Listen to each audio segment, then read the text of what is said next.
Start कर दिया ना। स्टार्ट करते हैं।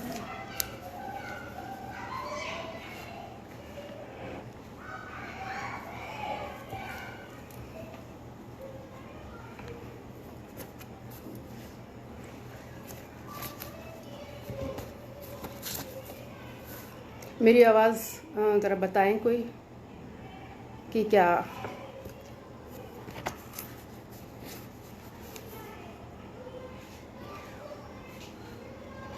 अभी तुम बच्चों मना करके आओ, आवाज आ रही।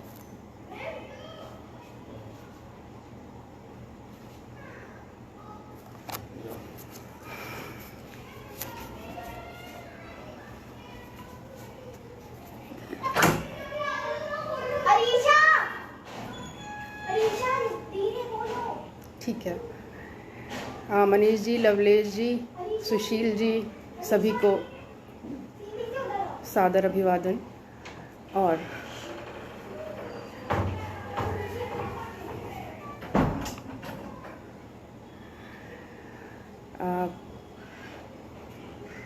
सभी का स्वागत है आपका मंच पर।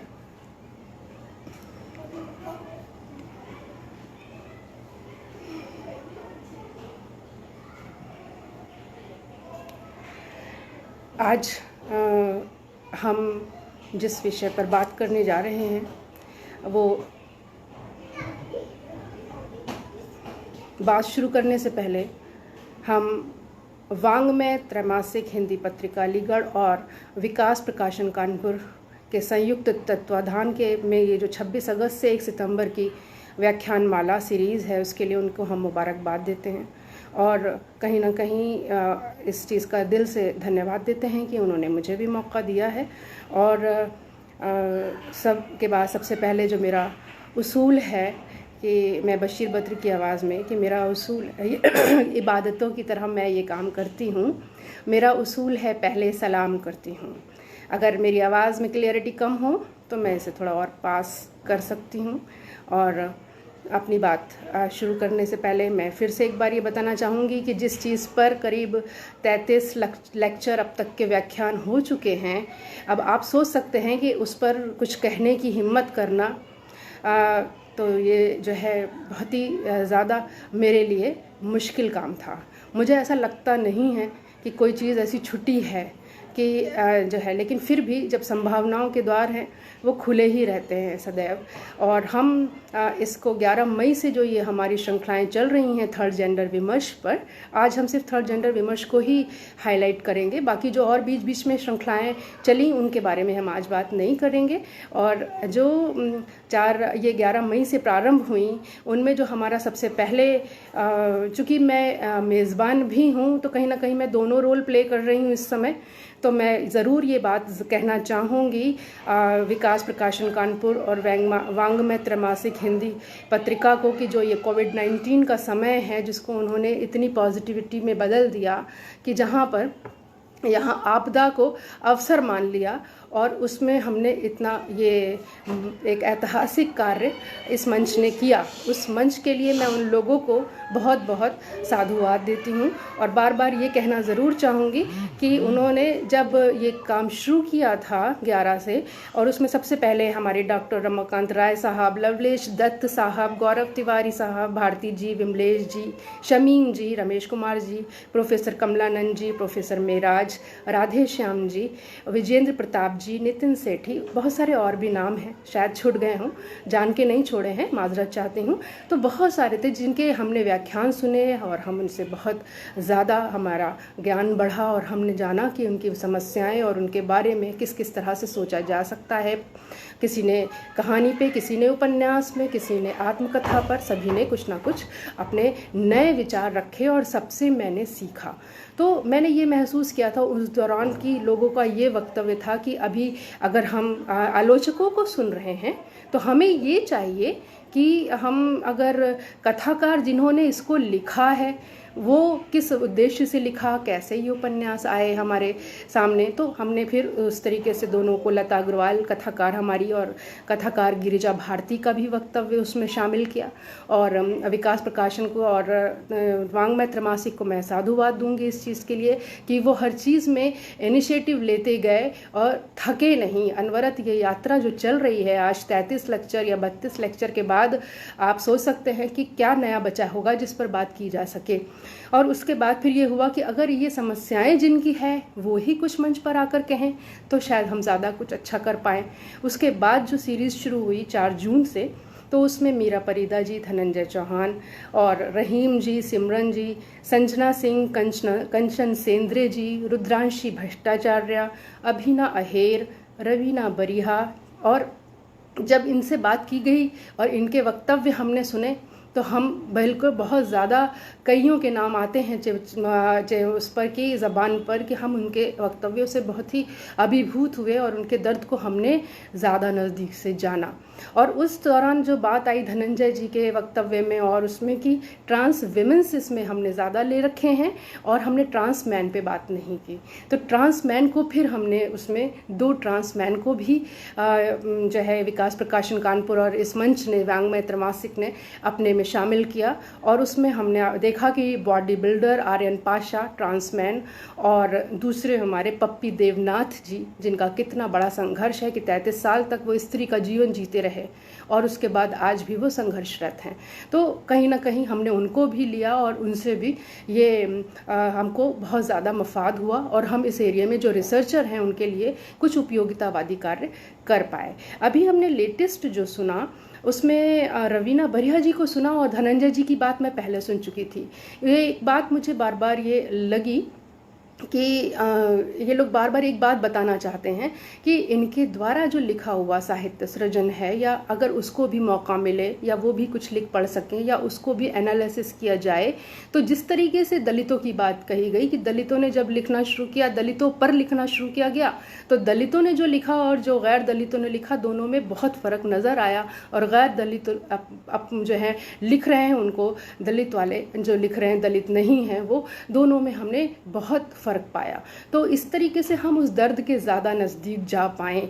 तो कहीं ना कहीं ये बात मुझे बहुत ही ज़्यादा जो है समझ में आई और मैंने ये सोचकर उस वक्त से अपनी सोच का दायरा ये बनाया कि इन्होंने अब तक के क्या क्या लिखा है, इनके द्वारा रचित साहित्य क्या है, क्योंकि ये इतनी तहों में अपने को छुपाए रहते हैं कि हम इनके बारे में इनकी रचनाओं के माध्यम से शायद आसानी से पहुंच सकें।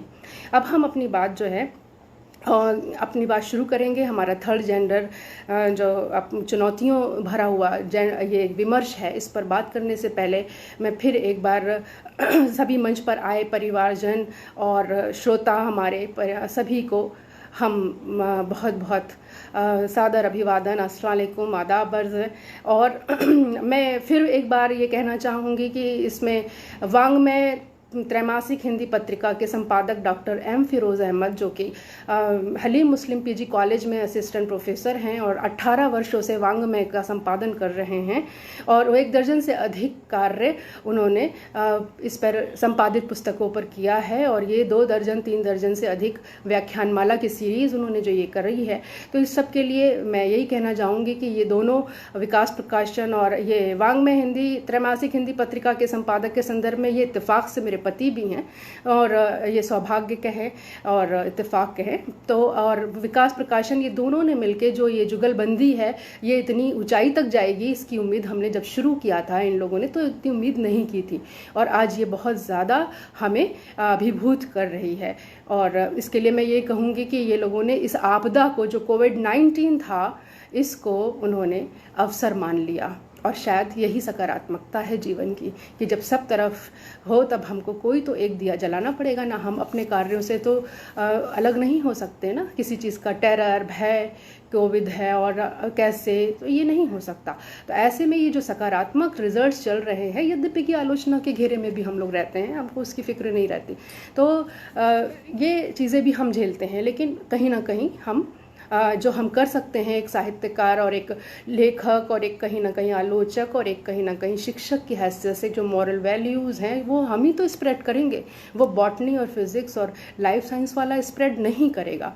तो ये काम जो हम किया गया है इन दोनों के माध्यम से, ये आदरणीय है और मैं वाजपेयी जी को और फिरोज़ जी को बहुत बहुत साधुवाद देती हूँ उनके कार्यों के लिए, और एडमायर करती हूँ, एक्सेप्ट करती हूँ कि कहीं ना कहीं उनके अंदर ये महान कार्यों को करने की लगन है। ये दिखावे के लिए या पब्लिक सेक्टर में अपनी इमेज बनाने के लिए काम नहीं करते हैं। ये बात मैंने 18 वर्षों के 19 वर्षों के अनुभव में महसूस की है। अच्छा, अब हम अपना मेन जो बात है उस पर आते हैं कि हमने अपनी बात को किस तरीके से रखना है। सबसे पहले देखिए, हो सकता है कि कुछ 19-20 रेपिटेशन हो जाए, क्योंकि कहीं ना कहीं जो मैं समझती हूँ कि कुछ चीज़ों को बताने के लिए कुछ चीज़ों को बताना बहुत अनिवार्य है, उसके बिना काम नहीं चलता है। मैंने यहाँ पर जो मेरा मेन उद्देश्य है, जो मैं शुरू में इसलिए बताए दे रही हूँ कि मैं यहाँ पर उनकी रचनाओं के माध्यम से उनके ज़िंदगी की चुनौतियों को आपके समक्ष रखूँगी। वो साथ साथ चलती रहेंगी बातचीत। हम उसकी चुनौतियों को लिस्ट नहीं बना के बता रहे हैं आपको, और कोई भी हम ये कोशिश कर रहे हैं आज कि अपने इस वक्तव्य में कि जो चीज़ें पिछले 32-33 लेक्चर्स में हो गई हैं वो रिपीट ना हो। कुछ नया अगर मैं दे पाऊँ तो बेहतर है, और किसी चीज़ों का मैं रिपीटेशन ना करूँ, इसलिए मैं बहुत चीज़ों को कट शॉर्ट भी करूँगी और बहुत चीज़ों की डिटेल में भी नहीं जाऊँगी। ठीक है, तो जो हम थर्ड जेंडर द्वारा रचित साहित्य है उस पर चुनौतियों पे बात जब करेंगे, उसके हमारा ये जो शुरुआत होती है, पहले हम इनके ऐतिहासिक परिप्रेक्ष्य को देखेंगे। ऐतिहासिक परिप्रेक्ष्य में यद्यपि कि मनुस्मृति में भी 3 तरह के मानवों की संरचना और वेदों में दैवी इनके 2 रूप हमारे सामने आते हैं। एक तो इनको कहीं देवी मान लिया जाता है, और दूसरी ओर कहीं ना कहीं उनकी ये दयनीय दशा है कि वो ट्रेनों में मांग रहे हैं और इस तरीके से रोड्स पे भिक्षावृत्ति के तहत एक तरीके से रह रहे हैं। तो कहीं ना कहीं बहुत दुखी इनका जीवन है, और आपको ये हमेशा हंसते गाते और इसी तरह मिलेंगे, इनको कभी आप रोते नहीं पाएंगे। तो ये इनका बहुत बड़ा दर्द है जो हमारे सामने आया।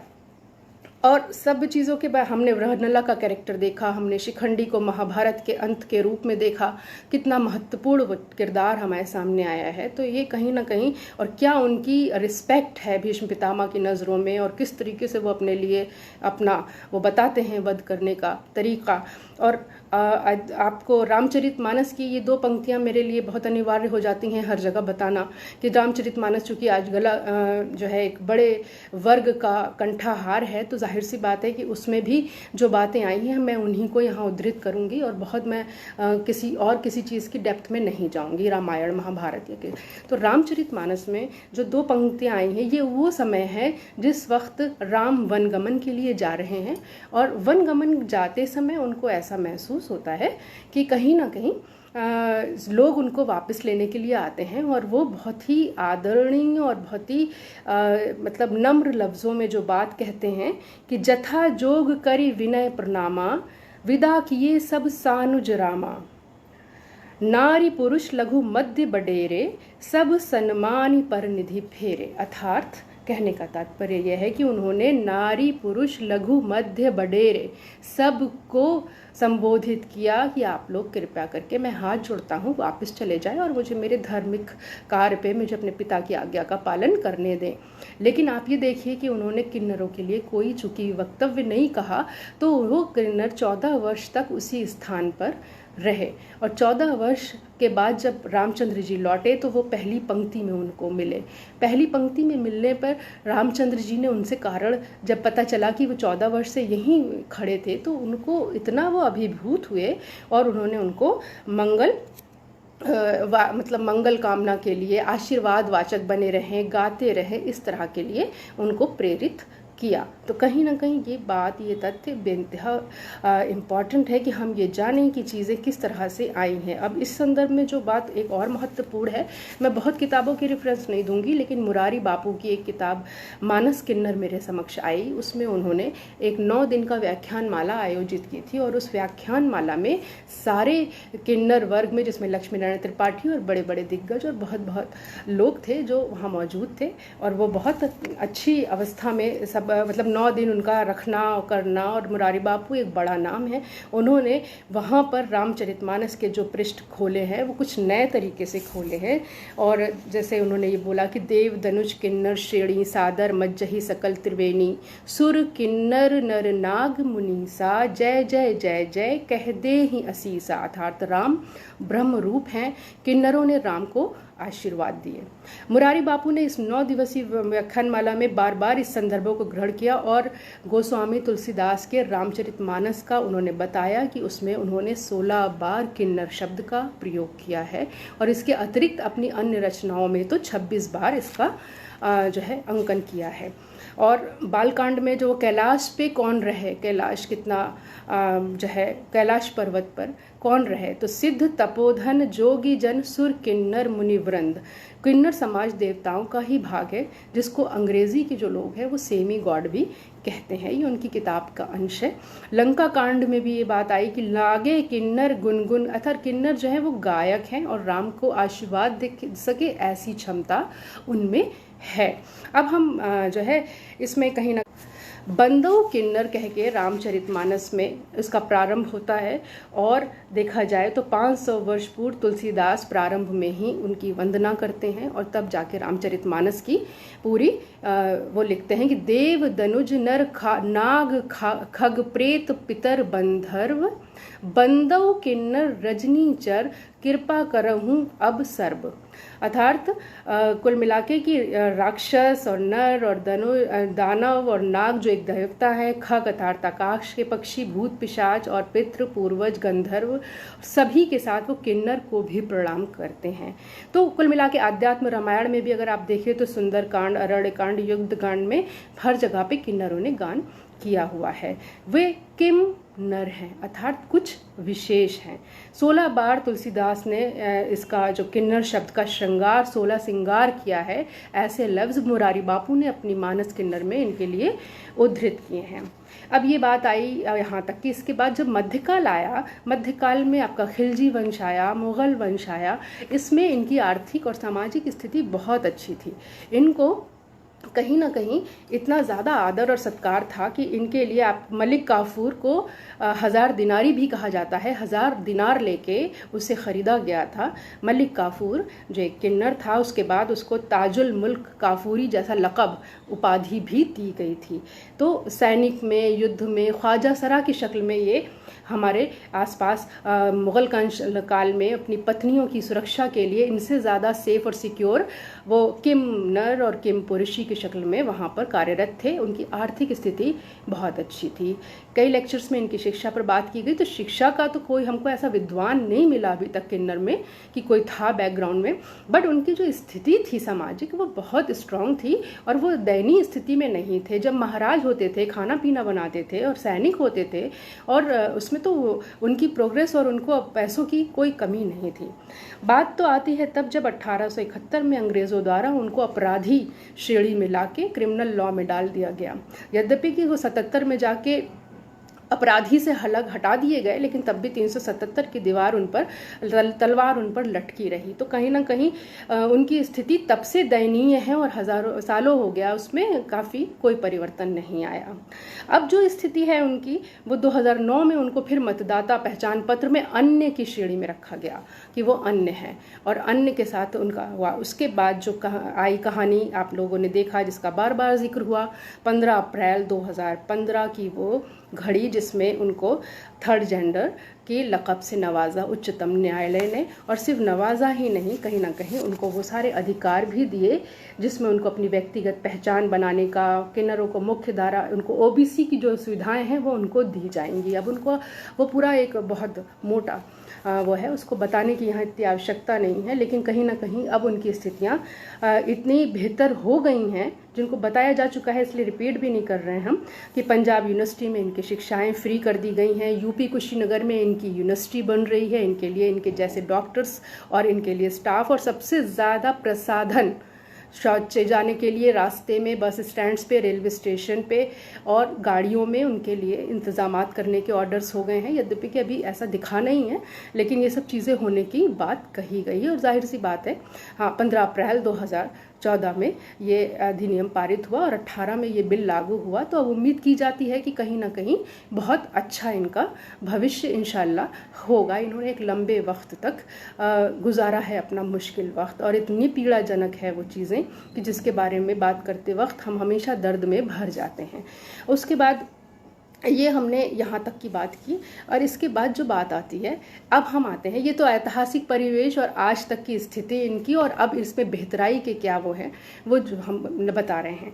अब हम साहित्य पर आते हैं कि थर्ड जेंडर पर अब तक लिखा हुआ साहित्य, देखिए जिस वक्त 2016 में मैंने अपना रिसर्च स्कॉलर थर्ड जेंडर पर लिया था और उसको जो सूची बनवाई गई थी, तो उस वक्त 35 या 36 रिसर्च स्कॉलर थे। आज उनकी संख्या दुगनी तिगनी हो गई है, और कहीं ना कहीं वो बहुत मतलब तेज़ी से खाली 2020 में ही अकेले 8 या 10 मुझे उपन्यास नज़र आ रहे हैं जो लिखे जा रहे हैं। अभी तक लोगों के पास शायद 16, 17, 18 की अपडेट्स हैं, लेकिन मेरे पास 23 की लिस्ट है जिसमें मैं नाम लूँगी। खाली हो सकता है एक आध किसी को डिस्क्राइब करूँ, अदरवाइज़ नाम लूँगी, क्योंकि मेरा मेन उद्देश्य थर्ड जेंडर द्वारा रचित जो साहित्य है उस पर बात करना है। तो जो पहला उपन्यास है, यद्यपि कि उसके बारे में भी देखिए एक बहुत बड़ा विचारणीय प्रश्न आता है कि 1881 में परीक्षा गुरु पहला उपन्यास लिखा गया, और उसके बाद से एक लंबा टाइम 121 वर्ष का चला गया, और फिर जाके 2002 में हमको ये उपन्यास मिलता है यमदीप नीरजा माधव का। तो कहीं ना कहीं इतने वर्ष में क्या किन्नर नहीं थे या थर्ड जेंडर या तृतीयलिंगी मौजूद नहीं थे? ऐसा तो नहीं है। मतलब ये कि वो इस योग्य नहीं समझे गए कि उनको अपने बातचीत का हिस्सा बनाया जाए या उन पर भी बात की जाए। तो ये एक दर्द है, ये भी एक चुनौती है कि उनके ऊपर एक लंबे वक्त से कोई काम ही नहीं हुआ। 2002 में महिला लेखक नीरजा माधव ने जो यमदीप लिखा, मैं उसी की चर्चा थोड़ी सी करूंगी कि यमदीप ने जब लिखा उन्होंने, तो उनके बच्ची के होने पर जब किन्नर आए थे तब उन्होंने उनके जिज्ञासा उनकी जागृत हुई, और उन्होंने उस बच्ची के 2 साल तक के टाइम के बाद उन्होंने जाके उनके फील्ड वर्क करके अपने पति के साथ ये उपन्यास लिखा। उनके पति को अंदर आने नहीं देते थे, उनका कहना था वो तो इंसान है, बेटी तुम अंदर आओ।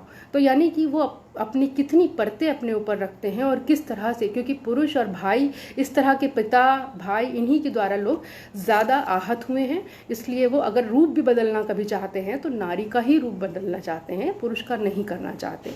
तो नीरजा माधव का यमदीप है जो प्रैक्टिकल अप्रोच पे लिखा गया, यद्यपि कि हमारी नाला सोपारा साहित्य अकेडमी प्राप्त है और कहीं ना कहीं उसकी अपनी भूमिका है, लेकिन जो लफ्ज़ों का है, जो शब्दावली है, जो नीरजा माधव का यमदीप आप पढ़ें तो जो अपने एरिया में मांगते हैं वो कैसे पन के कहलाते हैं, जो दूसरे के एरिया में मांगते हैं वो कैसे खैर गल्ले कहलाते हैं। जो लैंग्वेज है इनकी वो भी उन्होंने इस्तेमाल की है, जो हमको ये बताती है कि अगर उन पर लिखा जाए तो या तो उनसे बातचीत करके लिखा जाए, उनके फील्ड में जाके लिखा जाए, तब हम ज़्यादा उनके चीज़ों को समझ पाएंगे और हम उनकी परतों को खोलने में, उनको अपने मुख्य धारा से जोड़ने में मददगार साबित हो पाएंगे।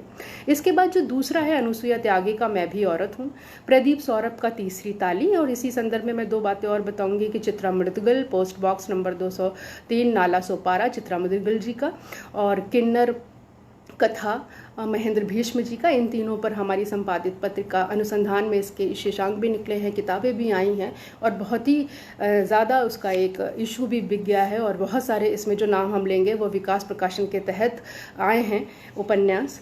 तो अनुसुईया त्यागी जी का मैं भी औरत हूँ, और पारू मदन नाइक का मैं क्यों नहीं, निर्मला भुराड़िया का गुलाम मंडी, और महेंद्र भीष्म का मैं पायल। महेंद्र भीष्म अकेले ऐसे हैं जिनका किन्नर कथा और मैं पायल 2 उपन्यास है। और चित्रा फिर गिरिजा भारती का अस्तित्व है, भगवंत अनमोल का जिंदगी 50-50 है। वो 27 वर्ष की एज में उन्होंने कुछ व्यवहारिक, कुछ ड्रामेटिकली और कुछ रियलिटी के साथ जिस उपन्यास को लिखा है वो बेस्ट सेलर बुक, और उसको बहुत सारे लक़ब मिले हुए हैं।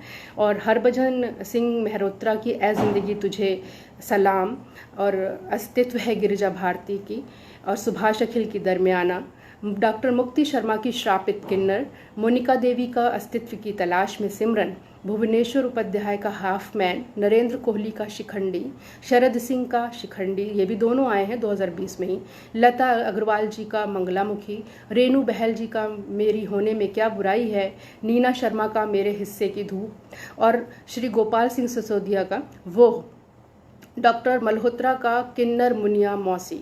इस तरीके से ये 23 के करीब उपन्यास हैं, जिनमें से कुछ उपन्यास तो उपन्यास की श्रेणी में रखने योग्य भी नहीं हैं। कभी कभी होता है ना कि जो चीज़ लाइमलाइट में है हम उस पर अगर लिखेंगे तो कभी अपनी पब्लिक, उसका नाम लेने का यहाँ कोई औचित्य नहीं है। वो जो पढ़ते हैं सादा पाठक हैं और वो उनको सुधी पाठकों को खुद पता है कि कौन से उपन्यासों में चीज़ें जो हैं वो कितनी अनुकूल हैं उनके और कितनी नहीं हैं।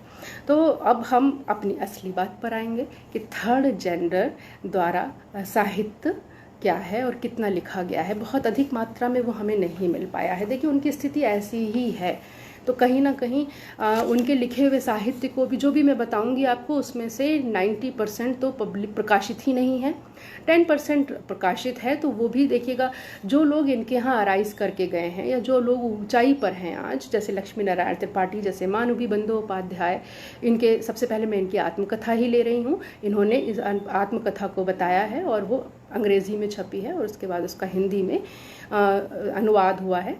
तो पहली आत्मकथा लक्ष्मी नारायण त्रिपाठी की है, मैं हिजड़ा मैं लक्ष्मी। इसके बारे में बहुत बताने की आवश्यकता नहीं, बहुत बार जिक्र हो चुका है। वैशाली रोडे ने इसको शब्दांकन किया है और इसका अनुवाद जो है वो सुरेखा बनकर डॉक्टर शशिकला राय ने किया है। इस आत्मकथा में किन्नर रूप में जन्मी लक्ष्मी स्वयं को एक्सेप्ट करती हैं और किन्नर समुदाय की अगुवाई करती अंतर्राष्ट्रीय मंच पर पहुंचती हैं।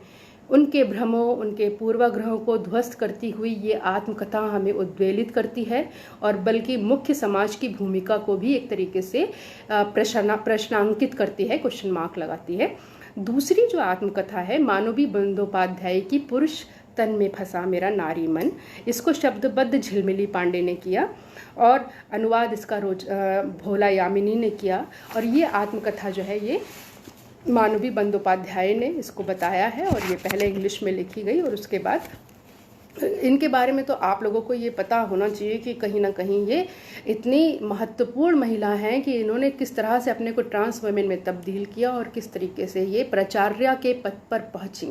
प्राचार्य के पद पर पहुंचने के बाद इन्होंने इतना इनको तंग किया गया, इतना इनको दुखी और आहत किया गया कि कहीं ना कहीं इन्होंने त्याग पत्र वहाँ पर दिया। यद्यपि कि वो स्वीकृत नहीं हुआ और वो आज भी वहाँ प्राचार्य हैं, लेकिन उनके इंटरव्यूज़ के माध्यम से जो उनका दर्द छलका है, आज भी वो अस्वीकार की ही पोजीशन में वहाँ हैं कि किस तरीके से उनके सहयोगियों ने उनके साथ कार्य किया और किस तरह उनके सहयोगियों ने उनके ट्रांस वेमेन पर प्रश्न चिन्ह लगाते हुए स्टाफ रूम में उनके ऊपर पेपर वेट उछाला कि उनके ब्रेस्ट पे, ताकि वो ये जान सकें कि इनका जो ट्रांस वेमेन का कलेवर इनका चेंज हुआ है। तो कहीं ना कहीं वो पीड़ा, वो आहत करना उनको, वो जगह जगह जितने भी, यानी कि वो प्राचार्य के पद पर भी पहुंच गई, आज भी वो अस्वीकृत हैं उस अपने समाज में।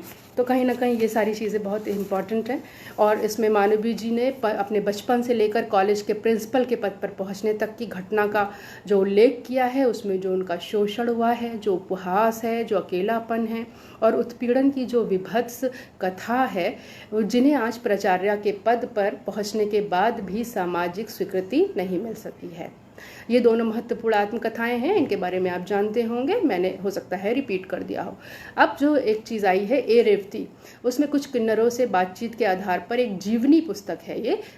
ए रेवती में जो रेवती हैं वो स्वयं भी किन्नर हैं और उनका कहना है कि चूंकि एक किन्नर से एक किन्नर अपनी बात आसानी से कह देता है, तो मैंने इसमें बहुत सारे लोगों के जो है वक्तव्य लिए हैं और उसके साथ इस किताब को मैंने बनाया है या इसको संपादित करवाना है, उसका इरादा है उनका। और अब हम थर्ड जेंडर की जो कहानियाँ हैं और जो कविताएँ हैं उन पर बात करेंगे, क्योंकि सारा जो दर्द छलकता है वो हर आदमी आत्मकथा नहीं लिख सकता, हर व्यक्ति के पास वोकैबुलरी और इतनी पढ़ाई लिखाई और इतना नहीं होता। यद्यपि कि आत्मकथा तो हर व्यक्ति की बहुत यूनिक होती है, क्योंकि प्रत्येक व्यक्ति से अलग है। तो ये जो चीज़ें हैं इनमें हमें जो दर्द नज़र आता है कि देखिए, एक जो चीज़ बहुत कायदे से हमें समझने वाली है वो यही है कि लव, रिस्पेक्ट और एक्सेप्टेंस, ये हमें साधारण मनुष्यों को भी चाहिए है। जब हम साधारण मनुष्यों को भी चाहिए है तो जो इग्नोर हैं, जो जिनको कभी हमने एक्सेप्ट ही नहीं किया, तो उनको भी चाहिए है। जब हम पशुओं को पेट पालते हैं, उनको भी प्यार करते हैं, तो फिर वो तो खाली अपने लिंग के विकृत होने की वजह से बहिष्कृत कर दिए जाते हैं। जिस तरह हैंडीकैप व्यक्ति को हम अपनाते हैं, उसी तरीके से उन्हें भी अपनाया जाना चाहिए। ये आगे की कहानियों और कविताओं में हम आपको स्पष्ट करेंगे। तो अब हम उनके थर्ड जेंडरों ने जो अभी तक लिखा है, जिसमें रवीना बरिहा की सबसे पहले मैं कहानी आपको बताती हूँ कि रवीना बरिहा की जो कहानियाँ हैं, आखिरी सौगात है, खुदकुशी है और अनछुई पहेली है। विद्या राजपूत की कहानी व्यथा है। इन कहानियों पे हम डिस्कस करेंगे क्योंकि ये सिर्फ 4 ही हैं हमारे पास और ये प्रकाशित नहीं हैं। आखिरी सौगात रवीना की कहानी है जो बहुत मार्मिक है। एक करीम है बच्चा जो उसकी करीमा से बनने की यात्रा है। जब समाज में उसके किन्नर होने का पता चलता है, वो ही एज होती है जो 12 से 13 साल में संक्रमण काल जिसे कहते हैं, उस समय जब वो पता चलता है तभी से उसका शोषण और वो शुरू हो जाता है। और सगे मामा यौन शोषण करके उसको छोड़ देते हैं और अल्टीमेटली वो घर से बाहर निकलती है और फिर अपने ही जैसे लोगों के डेरे पे पहुंचती है, ट्रेनों में पैसा मांगती है, यद्यपि कि मैं ये सारी चीज़ें, और लास्टली वो एक जावेद नाम के प्रेम में इतना पड़ जाती है कि फिर अल्टीमेटली उसको कहीं ना कहीं उसके साथ लिविंग रिलेशनशिप में एक लंबा वक्त उसके परिवार के साथ रह के उसको सारा पैसा ला के देना, और एक लंबे वक्त के बाद उसे पता चलता है कि जावेद शादी कर रहे हैं और आज उनके लड़की वाले आ रहे हैं। तो वो ये दुख बर्दाश्त नहीं कर पाती और जाके अपने ऊपर आग लगा लेती है और अस्पताल में एक बैकग्राउंड में ये कहानी चलती रहती है। अब ये तो मैंने आपको थीम बता दिया, लेकिन इसके साथ जो एक और विडंबना है कि उनकी नियति यही है, उनके साथ ऐसा ही होना चाहिए था, ये तो एंड में खुद राइटर कह ही रही है, लेकिन मैं आपको उनकी शब्दावली ज़रूर पढ़ के ज़रूर सुनाना चाहूँगी कि देखिएगा उनकी शब्दावली भी कितनी परिष्कृत और कितनी अच्छी है। कि उन दिनों भोपाल में ये एक नया वो है, ये करीमा बहुत खूबसूरत थी, इस वजह से देखिएगा उनके कि वो मिस इंडिया कॉन्टेस्ट किन्नर हो रहा था। सभी ने सोचा कि करीमा छत्तीसगढ़ का प्रतिनिधित्व करे। आखिरकार करीमा राजी हो गई। समुदाय के कुछ लोगों के साथ वो भोपाल की ओर रवाना हुई और ऑडिशन में उसने हिस्सा लिया। फाइनल बम्बई में होने वाला था। करीमा जावेद के साथ पहुंची और मिस इंडिया किन्नर में उसने टॉप 5 में जगह बना लिया। यहाँ उसका चयन मिस वर्ल्ड किन्नर कॉन्टेस्ट के लिए हुआ जो थाईलैंड में होने वाला था। करीमा के इस उपलब्धि से पूजा गुरु समेत सारे के सारे लोग बहुत खुश हुए। और उसके बाद जब वो वापस बम्बई आती है और जावेद का प्रेम पाती है तो वो फौरन ही अपना डिसीज़न ले लेती है उसके साथ जीवन व्यतीत करने का। यद्यपि कि उसके डेरे के लोग उसको बहुत समझाते हैं, लेकिन जो है कहीं ना कहीं बहुत ही दर्द भरा उनका ये वक्तव्य है कि वो उसके साथ तुम्हारा साथ नहीं देगा, वो तुम्हें लास्ट में छोड़ देगा, लेकिन वो उसका ऐसा यकीन कर लेती है कि कहीं ना कहीं वो उसके प्रेम में अभिभूत होकर उसके साथ लिविंग रिलेशनशिप में उसके परिवार वालों के साथ रहने लगती है। और रोज़ ट्रेन पे पैसे जो मिलते हैं 800,000 वो रोज़ लाकर उसको देने लगती है। तो एक बार इसी क्रम में देखिए कि हकीकतें जब सामने आती हैं, जब आदमी साथ में रहता है, तो मलेरिया हो गया उसका इलाज नहीं किया, डेरे पे वो ट्रेन में मांगने नहीं जा पाई तो उसके साथ अच्छा व्यवहार नहीं किया, बात नहीं की। और एक दिन जब थाईलैंड में होने वाली प्रतियोगिता के लिए उसने कुछ पैसे मांगने चाहे तो उसको वो पैसे भी नहीं दिए गए। एक दिन जब थाईलैंड में होने वाली प्रतियोगिता के लिए मुंबई से फ़ोन आया तो करीमा ने जावेद से कुछ पैसे मांगे, पर जावेद ने देने से इनकार कर दिया। इस घटना के बाद करीमा टूट सी गई। कुछ दिनों बाद जब करीमा स्वस्थ हुई तो वापस ट्रेन में जाने लगी, पर अब जावेद के प्रति उसके अंदर प्यार पहले जैसा नहीं था, लेकिन फिर भी कहीं ना कहीं वो रोज़ लाके पैसे उसके हाथ में दिया करती थी। और उस दिन भी उसने 800 रुपये लाकर उसके हाथ में दिए जिस दिन उसको ये पता चला कि करीमा शादी कर रहा है, करीमा को वो छोड़कर किसी और से शादी कर रहा है, लड़की वाले आज आ रहे हैं। जावेद ने जो इसका जवाब दिया, जब उसने पूछा कि मैंने तो तुम्हें जो है मैं तुम्हें खोना नहीं चाहती, तुम्हारी शादी हो जाने के बाद मेरा क्या होगा, तो जावेद ने उसके लिए बाकायदा ये बात कही कि तुम मेरे ख़ानदान को चलाने के लिए चूँकि कोई वारिस नहीं दे सकती है और लोग भी क्या कहेंगे मुझे कि तुमने एक हिजड़े से शादी की है। अब जब तुम नागपुर आई थी तो मैंने तुम्हारे ऊपर रहम खाकर तुम्हें अपने घर में जगह दे दी थी, जबकि करीमा का उसने भरपूर इस्तेमाल किया था, पैसे से, कौड़ी से, हर तरीके से। और जावेद की बात सुनकर करीमा रोते हुए आगे बढ़ी और मिट्टी का तेल शरीर पर डालकर आग लगा ली। जावेद की आवाज़ सुनकर कमरे को तोड़ा और करीमा जब तक आधी से ज़्यादा जल चुकी थी। वो अस्पताल में पड़ी थी, कोई उसे देखने वाला नहीं था। लास्टली सुबह रात भर वो ऐसे ही तड़पती रही। सुबह आते ही किन्नर समुदाय के बहुत से लोग आते हैं और करीमा बुद्ध की तरह सबको देख रही होती है और उसे लग रहा होता है कि किन्नर के प्यार और समर्पण की यही आखिरी सौगात है और आखिरी नियति भी। ये टुकड़े मुझे इसलिए बताना पढ़ के कि हम ये जान पाएँ कि उनकी जो शब्दावली है वो भी कहीं ना कहीं उनकी वेदना को प्रकट करती है और उसमें कहीं अस्पष्टता नहीं है। बिल्कुल क्लियर कट एकदम अपनी बात को कहने में सक्षम, अच्छी प्रभावशाली अंदाज और कहानियों का जैसे अंत होता है उसी तरह से प्रारंभ और अंत और उसी तरीके से उसकी सारी संयोजना की गई है। अब जो दूसरी चीज़ है इसमें, दूसरी कहानी भी है रवीना बरिया जी की खुदकुशी। ये भी एक बहुत दर्दनाक कहानी है। इसमें एक थर्ड जेंडर के रूप में जन्मा जो 17 वर्षीय शानू है, उसकी माँ चूँकि वैश्यावृत्ति से जुड़ी हुई होती है तो वो उसके विघ्न मानती है उसको अपने कामों में, तो उसको वो कभी कभी प्रताड़ित करती है ख़राब लफ्ज़ों से, जैसे छक्का है, मामू है। बच्चा इससे बहुत टॉर्चर होता है, जबकि वो इतना टैलेंटेड है कि हाई स्कूल में उसके 80% मार्क्स आए थे और कहीं ना कहीं उसकी शादी जो है वो अल्टीमेटली वो खुदकुशी करने पे मजबूर हो जाता है माँ की इन्हीं सारी बातों से। और एक एडवोकेट उस खुदकुशी को बताती है कि ये हत्या है जिसके लिए वो जिम्मेदार उसकी माँ को ठहराती है और किसी न किसी तरीके से वो उसको कि योर ऑनर, वो बच्चा कैसे चरित्रहीन हो सकता है जो अपने दोस्त के लिए अपनी महंगी घड़ी तक बेच दे। वो बच्चा कैसे चरित्रहीन हो सकता है जिसने इसको हर कदम पर मदद किया। सब इसने खुद स्वीकारा है कि उसका सबसे अच्छा दोस्त था। मिस्टर बार्ले अपनी सीट से उठकर हुंकारते हुए बोले कि मुझे लगता है कि मेरी काबिल दोस्त भूल गई हैं कि एक चरित्रहीन लड़का ही दूसरे लड़के से शादी करने की बात कह सकता है।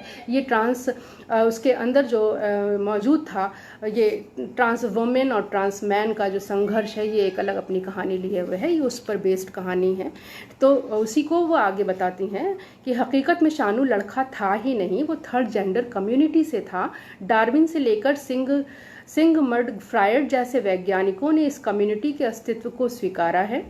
और मैं अपने दोस्त को बता दूं कि इस पर्सनैलिटी के लोग अपने को लड़की ही मानते हैं और उसी के अनुरूप व्यवहार करते हैं और वो फिर किसी लड़के से ही शादी करना चाहते हैं, जिसको हमारे समाज में अपराध माना जाता है और उसे समलैंगिक कह दिया जाता है। और हमारी एक तरीके से समलैंगिकता भी अगर देखा जाए तो 377 में वैध दे दी गई है करार। तो कहीं ना कहीं उसके लिए अमेरिका के मनोरोग एसोसिएशन ने 1973 में भी समलैंगिकता को तो मनोविकारों की सूची से ही हटा दिया है। तो ये इसके समलैंगिक व्यक्तित्व को लेकर उसे चरित्रहीन बताना न केवल एक समुदाय की अवमानना है बल्कि संविधान का भी अपमान है। ये उन्होंने इसमें लिखा है। एक तरीके से बहुत से लोग जो चीज़ों को उलट फेर लेते हैं या अपने, तो अंत में एडवोकेट रेखा विजयी होती है और माँ अपनी पूरी बात को एक्सेप्ट करती है कि किस तरह वो विघ्न बना हुआ था उसके कार्य में और उसके घर का जो स्टेटस था वो बहुत ही अच्छा था और उस बच्चे में बहुत टैलेंट था और कहीं ना कहीं उस बच्चे की हत्या का कारण वो माँ ही थी जिसकी वजह से उसको करना पड़ा। तो ये भी बहुत बड़ी एक तरीके से विसंगति है।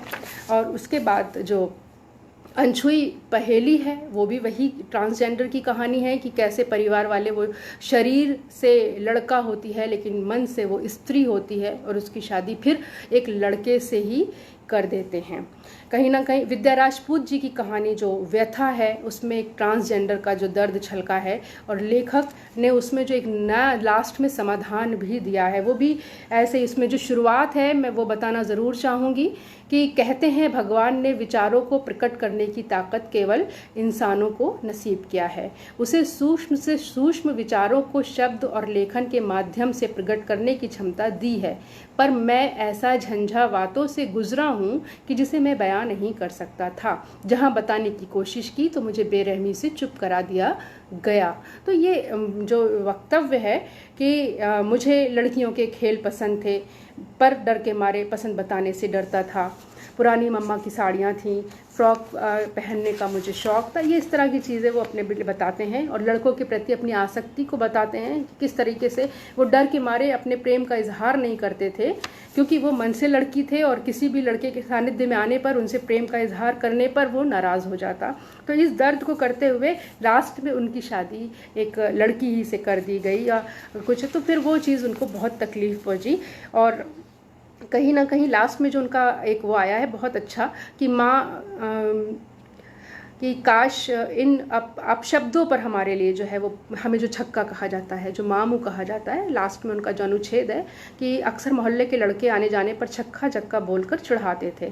तो मैं और दीदी जो है काश इन अपशब्दों पर प्रतिबंध होता, काश हमारी यौनिकता के अनुरूप शादी होती, ना हम अपनों से बिछड़ पा जाते और ना हमारे में से कोई भी HIV पॉजिटिव होता। ये एक तरीके का वो समाधान लेकर आए हैं। तो कहीं ना कहीं ये बहुत ही अच्छी और मतलब नसीहत आमीज़ और उनके जीवन के दर्द को बयान करती हुई कहानियाँ हैं जिनमें शब्द विश्लेषण, कहानी की संरचना, उनका कंटेंट और उनका जितना भी जो चीज़ें चाहिए होती हैं, चरित्र चित्रण, वो उभर कर सामने आता है और हम ये मान कर चलते हैं कि वो अच्छी कहानियाँ लिख सकते हैं। और हमारे जैसे बहुत सारे संपादक भी जुड़े हैं और उनको चाहिए कि वो उनकी कहानियों को भी छापें और उनको भी मौका मिले कि अपनी बात को प्रेजेंट करने का। अब हम आते हैं इसमें कि इनमें जो है कविताएं लिखने वालों में हम एक बार पूरा नाम पढ़े दे रहे हैं सभी लोगों के कि कितने लोगों ने इसमें लिखा है। रवीना बरिहा जी की कविता है, विद्या राजपूत जी की है, MX धनंजय चौहान जी की है, रुद्रांशी भट्टाचार्य जी की है, गहना सोनी जी की है, अब्दुल रहीम की है, सखी मीरा की है, सौम्या जघेल, अजब और विकास साहू और सिमरन जी की है। इन सब की कविताओं में इनकी वेदना स्पष्ट व्यक्त होती है, जिसमें MX धनंजय चौहान जो कि एक सामाजिक कार्यकर्ता भी हैं और एक ट्रांस वुमेन भी हैं, उन्होंने अपने संघर्षों को अपनी कविता में बहुत मार्मिक रूप से अभिव्यक्त किया है। धनंजय चौहान के बहुत विश्लेषण उनका जो है वांग्मय पत्रिका के इसी साइट पर है, अगर जिसने नहीं देखा है या नहीं सुना है उनके वक्तव्यों को, वो ज्ञान की खान है एक तरीके से, उनको सुने, उनसे वो अपने लिए बहुत मैटर और रिसर्चर्स को कम से कम उनको बहुत सुनना और समझना चाहिए कि परत दर परत वो खुलते जाते हैं और हमारे ज्ञान में इजाफा करते जाते हैं। मैं उनसे भी बहुत अभिभूत हूँ और जितने नाम मैंने शुरू में लिया, मेरे सभी के वक्तव्यों में चीज़ें बहुत सीखी हैं और सीखने की ही उसमें मैंने ये एक चीज़ ली है। तो ये इनकी है कि तुम जन्म से हो, हम संघर्ष से हैं, तुम वर्ण से हो, हम कर्म से हैं, तुम सूक्ष्म हो, हम विराट हैं, तुम संप्रदाय हो, हम धर्म हैं, तुम शरीर से हो, हम आत्मा से हैं, तुम संपूर्ण नारी हो, हम अर्धनारीश्वर हैं, तुम रंग हो, हम सतरंगी हैं। तो ये आप, तुम सबल हो, हम प्राइड हैं, तुम एक जैसे हो, हम विविध हैं। ये किन्नर ही लिख सकता है, थर्ड जेंडर ही लिख सकता है, ट्रांस वेमेन ही लिख सकता है।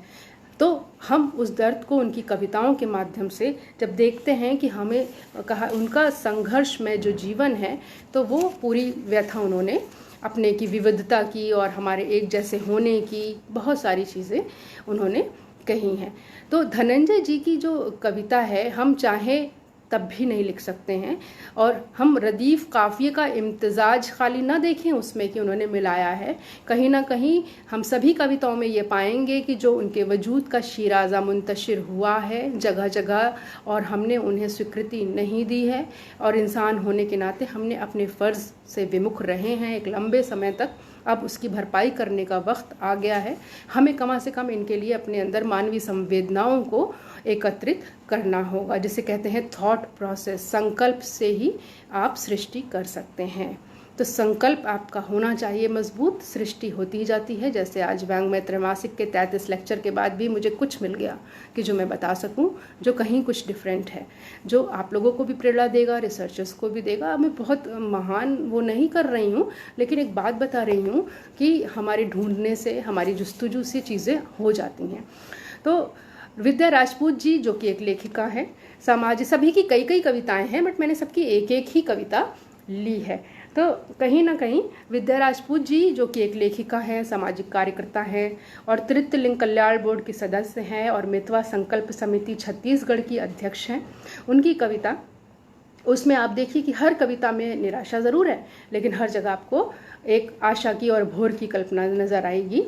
और स्वयं के अस्तित्व को उन्होंने इंसान के रूप में स्वीकार किया है कि हाँ, मैं किन्नर हूँ, मैं दिन और रात का मिलन संध्या हूँ, हाँ मैं प्रकृति हूँ, अंधेरों को चीरती हुई उजाला हूँ, हाँ मैं भोर हूँ, मैं स्त्री और पुरुष का संगम हूँ, हाँ मैं अर्ध नारीश्वर हूँ, मैं जल और थल से बनी पृथ्वी हूँ, हाँ मैं सृष्टि हूँ, मैं पिता की साहस और माँ की ममता हूँ, हाँ मैं संसार हूँ, मैं न भिखारी हूँ न फरिश्ता हूँ, मैं तो सिर्फ इंसान हूँ, हाँ मैं इंसान हूँ।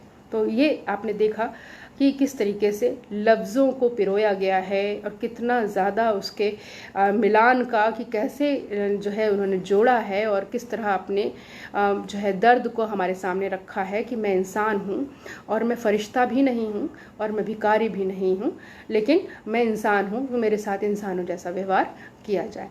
विद्या जी की ये कविता के अतिरिक्त भी जो है सुंदर शब्दों के साथ हम उनके दर्द को भी देख सकते हैं। ये बहुत बड़ी बात है कि मैं संसार हूँ और मैं न भिखारी हूँ न फरिश्ता हूँ, मैं भी इंसान हूँ।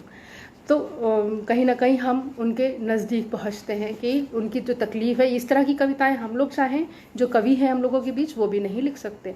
तो हमें उनकी कविताओं को भी प्रश्रय देना पड़ेगा अपने अंकों में, संपादकीय में, कहीं ना कहीं हमें उनको छपने के लिए उत्साहित करना होगा और हमें उनको मौका देना होगा। सखी मीरा ने भी अपने अस्तित्व के लिए जो संघर्ष किया है कि नर हूँ ना नारी हूँ, हाँ मैं अर्धनारी हूँ, बाबा ने मुझको रोका है, हर बात में मुझको टोका है, चूड़ी बिंदी से मुझको प्यार है, पर बाबा को इन सब से एतराज़ है, परिवार ने न मुझको समझा है तो समाज क्या मुझको समझेगा, ये सोचकर मैं डरती हूँ, छुप छुप कर मैं रोती हूँ, नर हूँ न नारी हूँ, हाँ मैं अर्धनारी हूँ। तो सखी मीरा जी की ये जो कविता है, इसमें आप देखिएगा परिवार से जो उनको अवहेलना मिली और अस्वीकृति मिली, वो ज़बरदस्त है और वो ही तकलीफ़ इसमें आया हुई है। ब्रह्म कुमारीज़ जो है, उनका एक दर्शन है ब्रह्मा कुमारियों का। उनका ये कहना है कि जो कुछ भी है समाज में, जो हो रहा है, हमारा कंट्रोल केवल उसी पर है और जो कुछ है वो कल्याणकारी है और वो सब ड्रामे में नूंद है। ये जो सारा संसार चक्र चल रहा है ना, वो ड्रामा है, जो कुछ है वो ड्रामे में नूंद है। तो अल्टीमेटली वो अगर अस्तित्व में आए हैं उस विकृति में जिसमें उनका दोष नहीं है, हम उनको इस तरीके से यमदीप की तरह घर के बाहर घूरे पे नहीं रख सकते हैं। तो कहीं ना कहीं इस चीज़ को हमें बहुत देखना है कि जो चीज़ें जैसी हैं, जब हम उसे एक्सेप्ट करने लगते हैं तो ही हमारा समाज कल्याण की ओर बढ़ता है। हम अपनी कसौटी पे सामने वाले को कसने क्यों लगते हैं? यही हमारी लोगों की भ्रांतियां हैं। हम अपने परिवार में भी करते हैं और हम बाहर भी ये चीज़ों को करते हैं कि हर व्यक्ति हमारे ही अनुकूल हो जाएगा, हमारे ही जैसा हो जाएगा, ये संभव नहीं है। तो लास्ट में वो अपने आप को अर्धनारी कह के अपने अस्तित्व को स्वीकार कर रही हैं, ये भी बहुत बड़ी बात है। सौम्या जघेल हैं, उन्होंने भी अपने समाज के नकार को कि जब मैं माँ की कोख में थी, जाने कैसे शेष आशा थी, इंतज़ार था मेरा सबको मगर शायद मैं किसी रोग से थी, पैदा हुई मैं जब लड़का बनकर, चलने लगी दुनिया की नज़रों में तनकर, कुछ बात थी मगर मुझ में अनजाना, जिसे दुनिया वालों की नज़रों ने पहचाना। तो उनका है किन्नर का अस्तित्व। इसमें भी सौम्या जी ने अपने अस्तित्व को जो नकारा गया है और जो उसको अभिव्यक्त किया है कि किस तरह से उनको उनके अस्तित्व को स्वीकारा जाना चाहिए। रवीना बरिहा जी का दृष्टिकोण बहुत आशावादी है और वो घृणा की जो बंजर भूमि में प्रेम खिलाने की कामना करती हैं, वो अपने आप में बहुत ही बड़ी और ऊंचाई पे पहुंची हुई बातचीत उनकी लगती है। उनकी कविताओं का मर्म है, रक्त चढ़ाती हूँ प्रिय तुमको, प्रेम दृष्टि से रहती वंचित, दे आहुति तन मन की भी, पुण्य दुखों को करती संचित, रुक ना जाए संघर्ष मेरा, प्रकृति सदा चुनौतियां देना, प्रेम के बदले में प्रियतम से आंसू की ही बूंदे लेना। और आगे इसी में वो कहती हैं, मैंने छोड़ दी हैं कुछ लाइनें, कि घृणा की उस भंजर भूमि पर प्रेम के फूल खिलाऊंगी, संवेदना की धार बहाकर चिर तपस्विनी कहलाऊंगी, तो कितनी नकारात्मकता में, इतनी निगेटिविटी में कितनी पॉजिटिविटी है कि घृणा का बंजर है और उसके बाद भी प्रेम के फूल खिलाने की आशा है। तो आप यही चीज़, इनकी जो जिजीविषा है वो हमको बहुत अनुकरणीय लगती है कि हमें उनके लिए कुछ सोचना चाहिए। भारत की पहली ट्रांसजेंडर विमेन भैरवी, जो कि ज्योतिष हैं, उनकी कविता भी बहुत ही मर्म को छूती है। हर दिन जीता हूँ मैं, हर रात मरता हूँ, अक्सर तन्हा होता हूँ, जब कभी बहुत दूर निकल जाता हूँ। शहर की अंधी पागल भीड़ से दूर, किनारे किसी नदी के बड़े से वृक्ष के नीचे, पथरीली जमीन पर एक क्षण रुककर अपने होने और ना होने को महसूस करता हूँ। प्रकृति के संग एकात्म में शून्य बन जाता हूँ। हर दिन जीता हूँ मैं, हर रात मरता हूँ। और प्रेम की छाव मांगता है आत्मा का रुदन मेरा। मतलब बहुत किरदार शीर्षक है इसका, कि वो अपने आप को कितना अकेला इस संसार में समझ रही हैं कि कोई उनके आसपास उनके दर्द को बांटने वाला नहीं है। फिर रुद्रांशी भट्टाचार्य हैं, इत्तेफाक से मैंने देख भी लिया है, वो हमारे साथ मंच पर हैं। सभी को सादर अभिवादन फिर एक बार से। बहुत से लोग बाद में जुड़े होंगे और हमारे परिवार के लोग और हमारे मैके ससुराल माशाल्लाह सभी से लोग जुड़े हैं। और मैं देख नहीं पा रही हूँ अभी, लेकिन सभी का फिर से एक बार सादर अभिवादन। रुद्रांशी भट्टाचार्य जी जो अंग्रेज़ी में एमए कर रही हैं और उनका भी बहुत अच्छा व्याख्यान इस पर हुआ है हमारे वांग में। इस पे आपके विकास प्रकाशन ने उनकी श्रृंखला भी रखी है। बहुत अच्छा व्याख्यान उन्होंने दिया है और अपनी वेदनाओं को उन्होंने व्यक्त किया है और बेइंतहा वो खूबसूरत हैं। और अपनी कविताओं के माध्यम से भी उन्होंने अपनी बात का इजहार किया है। और उसमें एक दर्द भी है जिसको आप ये समझ सकते हैं कि वो दर्द कितना बड़ा है। देखो आज श्रृंगार उसने भी किया है, थोड़ा काजल लगा के, माथे पर बिंदिया चमका के, थोड़ा वो भी सज रही है और साथ में कुछ अनकही बातें आईने से कर रही है।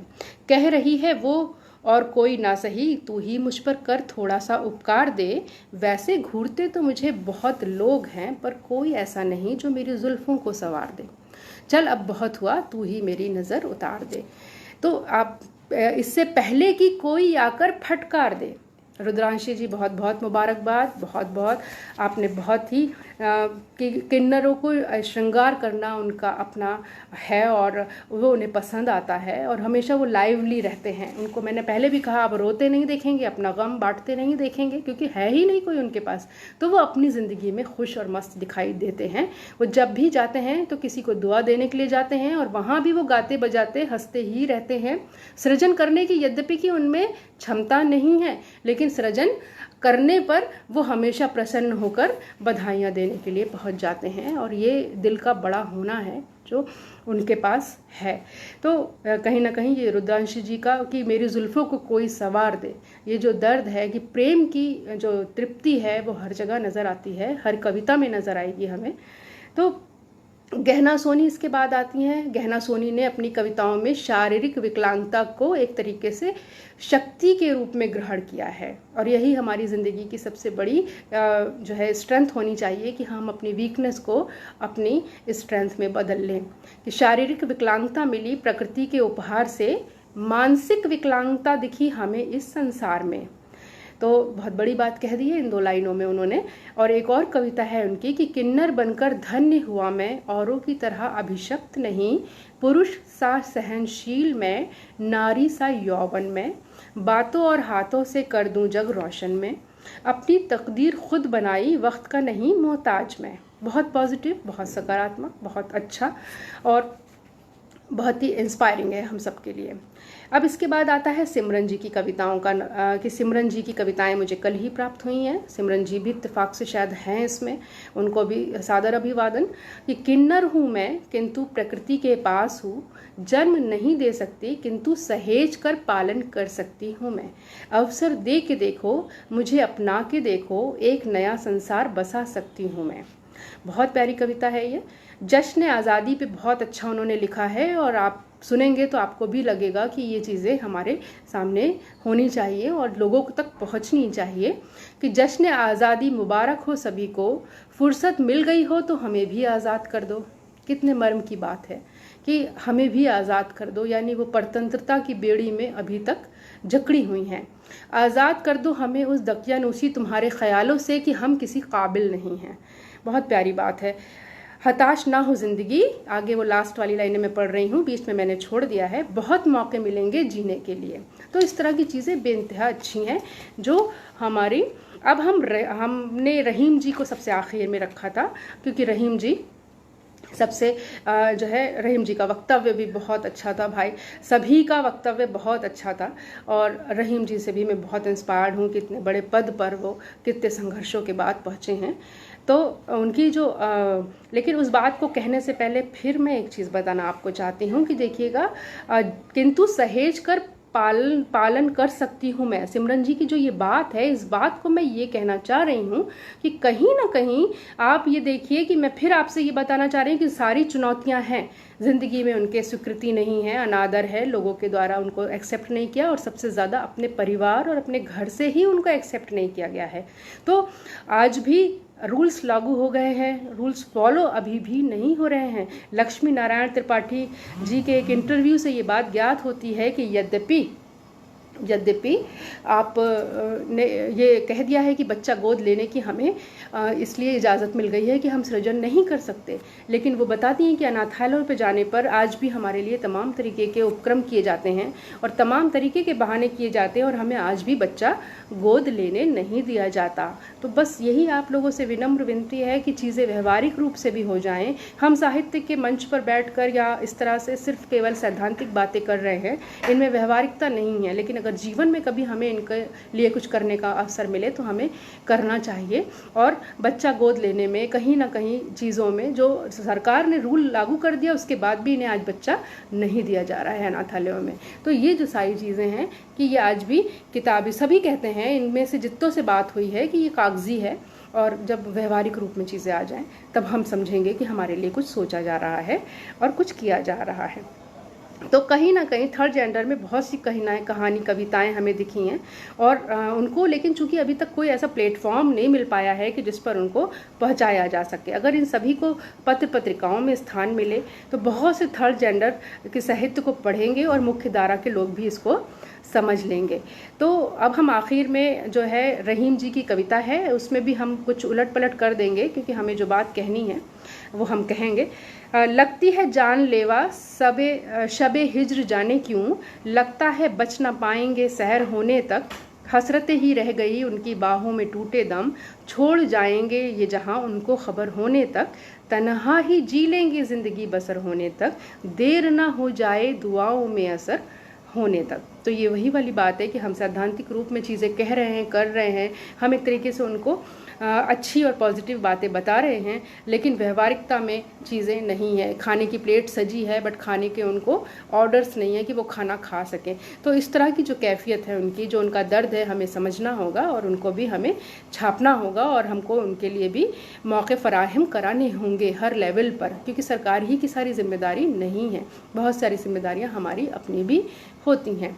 और अंत में मैं अपनी बात अब जो है समाप्त करना चाहूँगी, और लास्ट में एक ही दो बात कहना चाहूँगी कि खुदा ने एक नायाब चीज़ बनाई थी आदमी, खुदा ने एक खूबसूरत चीज़ बनाई थी औरत, खुदा ने एक और चीज़ बनाई थी जो नायाब व खूबसूरत दोनों ही थी, अर्थात थर्ड जेंडर, जिसके दो रूप हैं हमारे समाज में, और जिसको हम अर्धनारीश्वर भी कहते हैं।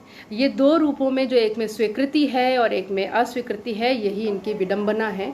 हमें इनको इस विडंबना से निकालना होगा। और आप सभी श्रोताओं का फिर से एक बार बहुत बहुत शुक्रिया कि आप लोगों ने इतने धैर्यपूर्वक हमें सुना, और उम्मीद करती हूँ कि कुछ चीज़ें नहीं पहुँची होंगी, और कुछ चीज़ मैं सवाल आप लोगों के अभी नहीं ले रही हूँ, मैं बाद में देख के जवाब दे दूँगी, क्योंकि शायद समय हो गया है। मेरे पास 2 बार कुछ आया है लिख के, लेकिन मैं देख नहीं पाई हूँ। तो कहीं ना कहीं अब मैं आपसे इजाज़त चाहूँगी। आप लोगों का बहुत बहुत शुक्रिया। और लास्ट में फिर मैं आपके मंच के लिए ये बात कहूँगी कि गर्दिशे वक्त का कितना बड़ा एहसान है कि आज ये ज़मीन चाँद से बेहतर नज़र आती है हमें। सभी का बहुत बहुत शुक्रिया। खुदा हाफ़िज़।